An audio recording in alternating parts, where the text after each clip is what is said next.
Hello. Hi. Good morning. Good morning. Sa pangalan po ng Dakila Panginoong Jesucristo, isang mapagpalang umaga po sa bawat isa.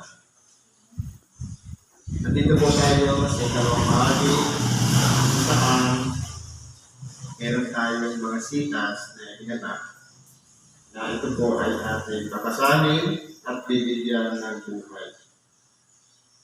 Sa mga baguhan po, marahil meron tayong nais maging kasagutan sa ating buhay. Ito man ay problema, karamdaman, o kapighatian man. Lahat ng yan ay ilapit natin sa Diyos. Sapagkat tunay na po ng ating katamnaman ay may kainaan, may pagpuka. Kaya kinakailangan ang kagalingan ng Diyos na siya lang ang makapaglulunas sa lahat ng ating mga kailangan.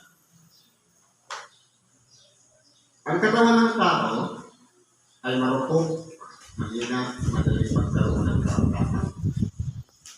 Pero doon natin maaalala na kailangan natin ng Diyos sa ating buhay. Dahil siya lang po ang kanilang mga gamot, ang makapagbibigay ng lunas upang sa ganun maipisan ang kabigatan na ating dala-dala sa pang-araw-araw. Ngayon, lumayan natin po yung sitas. Ayon po sa Ebanghelyo ni Apostol Juan, sa Kapitulo 21, versikulo 1 hanggang 14. Sabi po dito, pagkatapos ng mga bagay nito ay napakita muli si Jesus sa mga alagad sa tabi ng dagat ng Tiberias at siya ay napakita sa ganitong paraan. Sama-sama nga si Simon Pedro at si Tomas, tinatawag na Didimo, at si Natanael, na taga-Kana ng Galilea, at ang mga anak ni Zebedeo at dalawa pa sa kanyang mga anak. Sinabi sa kanila ni Simon Pedro, mangingisda ako. Sinabi nila sa kanya, kami man ay magsisama sa inyo. Sila ay nagsiyakot at nagsinulan sa daon at ng gabiyon ay wala silang mahuli anuman. Kung titingnan po natin mga kapatid, ang ating dakilang Panginoon ay napakita na sa kanyang mga alagad ng unang beses at ng ikalawang beses. Ngayon, dito po sa pangatlo, ang senaryo, habang makakasama ang pitong alagad ng ating dakilang Panginoon, na sila Simon Pedro, Tomas, Natanael, Santiago at Juan at mayroon pang dalawang alagad. Sabi ni Simon Pedro, mangingisda ako. Ngayon, ang sabi ng ani, sasama kami. Pero po, nung sila ay umalapot, wala silang nahuling anuman.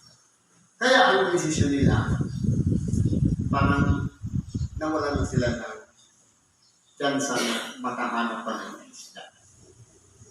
Sabi dito, ngunit nang magbukang liwayway na, si Jesus ay tumayo sa may bayan. Kaya may hindi napag-alamanan ng mga alagad na yaon ay si Jesus. Kumbaga, dahil malapit na sila sa pangpang, nandun naman ang ating kabilang Panginoon. Nung magbubukang liwayway na sa pangpang ng dagat. Pero, dahil nga medyo malayo-layo pa, hindi nila makilala na yaon pala ang ating dakilang Panginoon. Sabi dito, sa kanila nga'y sinabi ni Jesus, mga anak, mayroon baga kayong anumang makakain? Nagsisagot sila sa kanya, wala. Ibig sabihin, kahit ni isang isda, wala silang huli. Ilagay natin sa sitwasyon ng ating buhay. Tayo po ay nagsusumikap sa ating pang-araw-araw na pamumuhay, minsan po sa buong maghapon, walang resulta. Bakit po? Dahil nagsisiasa lang tayo sa sarili nating kakayahan, sa sarili nating kalakasan. Katulad din naman yan ang karamdaman. Ngayon, totoo, nagdidesisyon tayo sa ating buhay na gusto nating gumaling. Pero, iba yung nilapitan natin. Albularyo, doktor, walang mangyayari sa ating buhay. Dito na papasok ang ating dakilang Panginoon. Sabi dito, at sa kaniyang sinabi sa kanila, ihulog ninyo ang lambat sa dakong kanan ng daong at makasumpong kayo. Inihulog na nila at hindi nila mahila dahil sa karamihan ng mga isda. Ngayon po, dito po papasok ang ating dakilang Panginoon sa ating buhay. Pumunta ng laot, itong magkakasama, kumpleto naman sa kagamitan, may lambat, pero zero, walang nahuli. Pero dahil sa sinabi ng ating dakilang Panginoon, ihulog ninyo ang lambat, pagamat wala silang nakita, at napatunayan nila na wala talagang huli nung kinagabihan. Pero dahil lamang sa salita ng ating dakilang Panginoon, sila'y nagsisampalataya at sinunod nila ang sinabi ng ating dakilang Panginoon. Doon sila nagkaroon ng huling mga isda. Ngayon po, kung pag-aaralan po natin mga kapatid, sa buhay natin dito sa ibabaw ng sanlibutan, kung sa sarili nating lakas, kakayahan, karunungan tayo nagsisitiwala, wala pong mangyayari sa ating buhay. At doon na po natin mapag-iisip na kailangan pala natin ang presensya ng ating dakilang Panginoon sa ating buhay. Halimbawa, marami kang gamot na iniinom. Ano yan? Panglunas ba? O yan ang panira lang ng ating bago? Ibig sabihin, papalat lang siya bilang pain reliever, pero hindi po lunas o kagamutan sa ating mga karamdaman. Ganun din yan sa ating mga paghihikahos, sa ating pang-araw-araw na pamumuhay. Marahil, ingat tayo ng ingat na hindi tayo mapahamak, pero hindi natin maiiwasan, nagkakaroon pa rin tayo ng karamdaman. Dahil po, marupok ang ating katawan, at mahina ito at madaling kapitan ng anumang karamdaman. Mapabayaan lang natin, nagkakaroon na ng karamdaman. Pero, ang sabi dito ng ating dakilang Panginoon, napatunayan na nila, magdamag, nagpagod na sila, walang huli. Pero dahil sa sinabi ng Panginoon, ihulog ninyo ang inyong lambat sa dakong kanan. Bakit sa kanan at hindi sa kaliwa? Siguro, dahil sa kauhulog nila sa kaliwa, wala silang huli, then sa kanan naman. Doon natin mapag-iisip na ang kapangyarihan pala mula sa bibig na lumalabas sa bibig ng ating dakilang Panginoon, napaka-powerful. Halimbawa, sabi mga karamdaman, ito natin. Naparito tayo dahil sa pananampalataya. Paano natin may kapaliwanag yung pananampalataya? Yung bagang lakas o puwersa na nag-uudyok sa ating isip para pumunta dito, bagamat ano kaya gagaling na ako doon? Wala naman doktor doon, walang albularyo. Yung pananampalataya, yung sabi ng ating dakilang pinagaling ka ng iyong pananampalataya. Ang magpapagaling po dyan, yung pagsampalataya. Na kung iahambing natin sa sitas, yung napakinggan lang nila ang sinabi ng ating dakilang Panginoon, hindi sila nagdalawang isip, kundi bagamat pagod na sila, inihulog pa rin nila ang lambat para lang sa salita ng ating dakilang Panginoon. Ang nangyari, mayroong resulta. Ibig sabihin, mas makapangyarihan ang ating dakilang Panginoon kaysa sa sarili nating kakayahan. Na kung tayo man, ingat ng ating buhay, nagkakaroon pa rin tayo ng karamdaman. Pero sa pagsabi ng ating dakilang Panginoon, sumampalataya lang tayo sa Kanya. Manalig tayo sa Kanya. At ipagkatiwala natin ang ating buhay, doon na po ipagtatalog sa atin ang lunas ng ating karamdaman. Halimbawa po yan. Kaya kung titignan po natin dito sa sitas na ito, pagod na sila magdamag, 7 pa sila. Pero nung mangyari, nung inihulog nila sa kanan, mayroon silang isdang nahuli. Paano nangyari? Dahil po sa salita ng ating dakilang Panginoon. Challenge sila, meron ba kayong huli? Wala. Ihulog niya sa kanan. Kung ikaw na naman pagod ka na, bakit mo pa susunod? Dahil po, nung nakilala nila ang ating dakilang Panginoon, hindi sila nagdalawang isip. Sana ganun din po tayo. Nabagamat, pagod na tayo sa ating buhay, pero dahil sa sinabi ng ating dakilang Panginoon na sumunod ka sa akin, sumampalataya tayo sa Kanya, doon tayo magkakaroon ng pag-asa. Yung buhay na ito, na pagod na tayo, at gusto na natin mabago, at mabuksan na ang ating pag-iisip sa panibagong buhay, nakasama si Kristo, na nabubuhay tayo dito sa ibabaw ng sanlibutan. Kaya ang nangyari, yung mga lagay ni Jesus nagsabi kay Pedro, ang Panginoon nga.